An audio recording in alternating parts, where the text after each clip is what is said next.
Fans and life అందరూ ఎలాగున్నారు? బాగున్నాను భయ్యా. అరే నిన్నెవరు అడిగింది? సరే భయ్యా, సారీ. ఈరోజు ఈవెంట్ వచ్చేసి పరవాడ. అలా స్లోగా ఈవెంట్ దగ్గరకు వచ్చేసి ప్రాపర్టీ దించేసుకున్నాము. అలా ప్రాపర్టీ రెడీ చేసుకుని పండుగలోకి వెళ్ళాము నేను మా తమ్ముడు. ఇవన్నీ చిన్నప్పుడు ఎక్కువ ఆడుకునేవాడిని నేను. మీరు కూడా చిన్నప్పుడు ఆడుకుంటే కామెంట్ చేయండి. ఈరోజు టీమ్స్ వచ్చేసి మన టీం, ఇంకా Indian dance icon serial team, celebrity వచ్చేసి నెల్లూరు కవితక్క, ఇంకా వాళ్ళ అమ్మాయిలు కూడా ఉన్నారు. యాంకర్ వచ్చేసి మన అమ్ము అక్క, ఇంకా మన పండు అక్క కూడా ఉంది. ఇలా ఈవెంట్ స్టార్ట్ అయ్యేసరికి బ్రోలో కింద బెబ్బోయికి ఎరకుమ్మేస్తున్నాడు. ఎరకుమ్మేస్తే కుమ్మిస్తాడు కానీ భోజనం ఎక్కడ ఇరిపోతే భయం వేసింది. సర్కస్ కూడా బాగా చేస్తున్నాడు. ఇలా చాలా బాగా చేస్తున్నాడని చెప్పి పోలీసులు వచ్చి పార్టీ ఇస్తారని చెప్పి తీసుకెళ్లారు. ఆ లోపు ఈవెంట్ కూడా స్టార్ట్ అయిపోయింది. నాకు కూడా ఎప్పుడు నుంచి బాడీ పెంచాలనుకుంటున్నాను కానీ అవ్వట్లేదు. ఈ డాన్స్ సాంగ్ వేరే లెవెల్ అని చెప్పొచ్చు. ఈ సాంగ్ లో లెవెల్ చూసారో కామెంట్ చేయండి. రీసెంట్ గా మన ఆర్సీబీ అయితే కొట్టుకొట్టింది. ఆర్సీబీ ఫ్యాన్స్ ఎవరు ఉంటే లైక్ చేసుకోండి. ఎవరికైనా మా టీం కావాలంటే నాకు డిఎం చేయండి. మా పండుగ ఎక్స్ప్రెషన్స్ చూడండి. ఈ ఎక్స్ప్రెషన్స్ ఏం చూస్తారు కానీ ముందు చూడండి.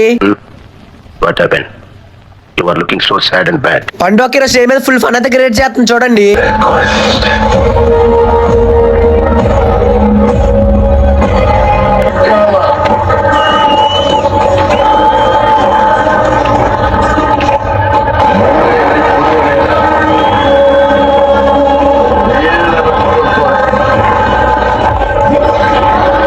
మనోడు యాక్టింగ్ ఎరక్కుమ్మేస్తున్నాడు. ఈరోజు మా స్టేజ్ మీద మేల్ యాంకర్ కూడా ఉన్నారు. చిన్నప్పుడు మా లోకి ఈ ఫోన్ నుంచి కాల్ చేసేవాడిని. మా ప్రాపర్టీ సాంగ్ లో ఫ్లవర్స్ ఈ అమ్మాయిలకి ఇలా యూస్ అయినట్టున్నాయి. భయ్యా, ఏంటి భయ్యా, నన్ను మర్చిపోయావు నువ్వు? అరే నేనెంత మర్చిపోతాను, నాకు గుర్తున్నావురా? భయ్యా, నాకు డౌట్ భయ్యా. చెప్పరా. ప్రతి వీడియోలో అందరు బాగా కనిపిస్తారు భయ్యా, నువ్వెందుకు భయ్యా కనిపించవు? అరే నాకు వీడియోలు తీసుకునే ఎవరు లేరురా. నేను ఉన్నాను కదా భయ్యా, నెక్స్ట్ వీడియో వచ్చి నీకు ఆ లోటు లేకుండా చూసుకుంటాను. సరేరా, నువ్వేనా గుర్తిస్తున్నావు నన్ను. అలా స్లోగా ఈవెంట్ అయితే అయిపోయింది. అలా లైట్ గా భోజనం తగిలించి ఇంటికి అయితే స్టార్ట్ అయిపోయాము. మళ్ళీ నెక్స్ట్ వీడియో కలుస్తాను. ఉంటాను మరి. Bye bye.